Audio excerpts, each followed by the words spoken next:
Hi, I'm Susanne Madsen. Welcome to this whiteboard presentation about working with remote teams. It is a fact that more and more teams work remotely, and as project managers we need to work extra hard to make the team gel. Let's look at some tips for how we can do that.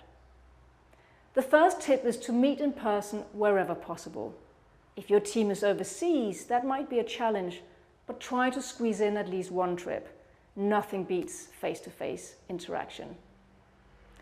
Otherwise, as tip number 2, meet via video link instead of just teleconference. When you email or text someone, you only pick up on what they're writing. If you're on the phone, you pick up on their tone of voice as well. But when you see someone via video link, you also pick up on visual clues. The third tip I have is to show that remote teams really matter.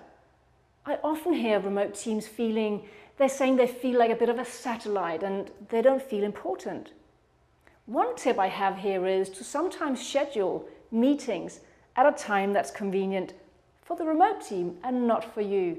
For instance, if you're in different time zones, that would really speak volume.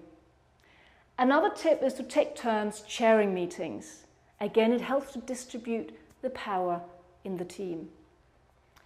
You can also discuss and track personal goals.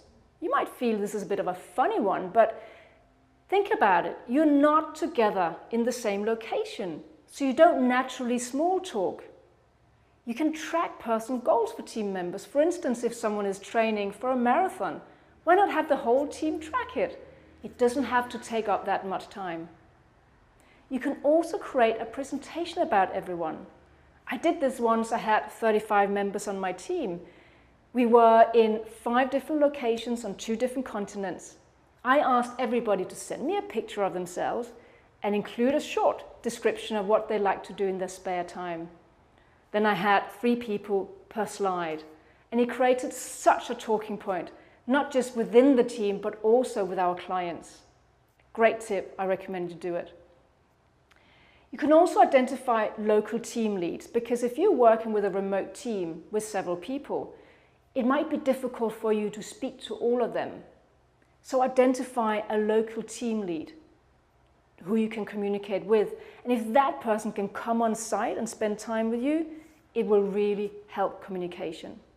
And the last point I have here is to agree clear outcomes.